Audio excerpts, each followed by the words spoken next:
திருவிளையாடல் புராணம் இலச்சினை இட்ட படலம் 34. குணபூஷண பாண்டியன் ஆட்சி காலம். அப்போ சோழ நாட்டுக்கும் பாண்டிய நாட்டுக்கும் பகைமை இருந்தது. சோழர்கள் சமண மதத்தை பின்பற்றி வந்தாங்க. பாண்டிய நாட்டினர் அதனால் அவங்கள பகைவராக கருதி வந்தாங்க. ஆனால் காஞ்சிபுரத்தை சேர்ந்த சோழன் மத்தனம் விதிவிலக்காக இருந்தார். சைவ மதத்தை பின்பற்றி சிவபெருமான் மீது தீராத பக்தி கொண்டவராக இருந்தார். அவர் காடுகளெல்லாம் சீர் செஞ்சு நாடாக மாற்றினதுனால அவருக்கு காடுவெட்டி சோழன் அப்படின்னு பேர். சிவபெருமான் மீது தீராத பக்தி கொண்ட சோழ அரசன் என்னைக்காவது ஒரு நாள் மதுராபுரிக்கு போய் சொக்கநாதரையும் மீனாட்சி அன்னையையும் தரிசனம் பெறணும் அப்படின்னு நினச்சாரு. இதை தினந்தோறும் நினச்சிட்டே இருப்பார். தனது பூஜை அறையில் சொக்கநாதரை நினச்சி வணங்குவார். இப்படி இருக்கும்போது ஒரு நாள் ஒரு முதியவர் தான் மதுராபுரிக்கு சென்று சொக்கநாதரையும் மீனாட்சி அன்னையையும் தரிசனம் செய்துவிட்டு வந்ததாக காடுவெட்டி சோழன்கிட்ட சொல்கிறாரு.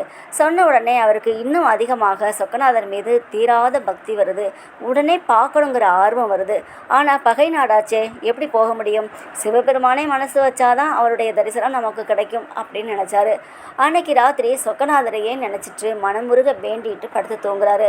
அப்போ அவருடைய கனவுல ஒரு சித்தர் மாதிரி சொக்கநாதர் வந்து, நீ இப்போதே மதுராபுரிக்கு கிளம்பி வா, எனது தரிசனம் உனக்கு அவசியம் உண்டு.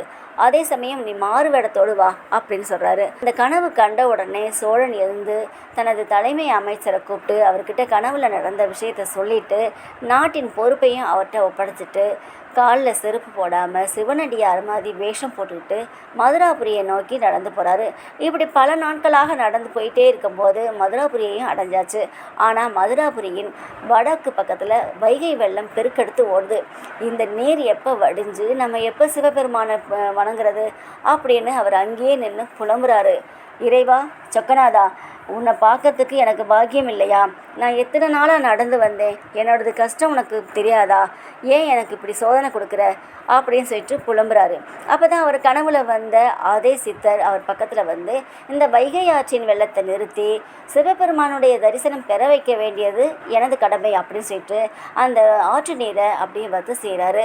அதுக்கப்புறம் அந்த அரசரை கூட்டிகிட்டு கோயிலுக்குள்ளே போகிறாரு. கோயிலுக்குள்ளே போகும்போது ஒவ்வொரு கதவுகளாக படபடன்னு திறக்குது. திறந்த பிறகு கருவறை கிட்ட போகிறாரு. அந்த சன்னதி கதவும் படபடன்னு திறந்தது. அங்கே தீபத்தின் வெளிச்சத்தில் அப்படியே சிவபெருமானை பார்த்து அரசர் அப்படியே பூரிச்சு போகிறாரு. கண்குளிர மனம் உருகி வேண்டிட்டு பாடி பரவி ரொம்ப சந்தோஷமாக இருக்கார். அதுக்கப்புறம் விடிகிற நேரம் வந்தாச்சு. சித்தர் சொல்கிறாரு, நீ உடனே கிளம்பு, விடிகிற நேரம் வந்தாச்சு அப்படின்னு சொல்கிறாரு. அவருக்கு மனசே வரல, அங்கேயே உட்காந்துருக்காரு. இமை கொட்டாமல் பார்த்துட்டே இருக்காரு சிவபெருமானை. அதுக்கப்புறம் சித்தர் அவரை கூட்டிகிட்டு போய் வைகை ஆற்றின் வெள்ளத்தை கடந்து அந்த பக்கம் கரையில் விட்டுட்டு வராரு.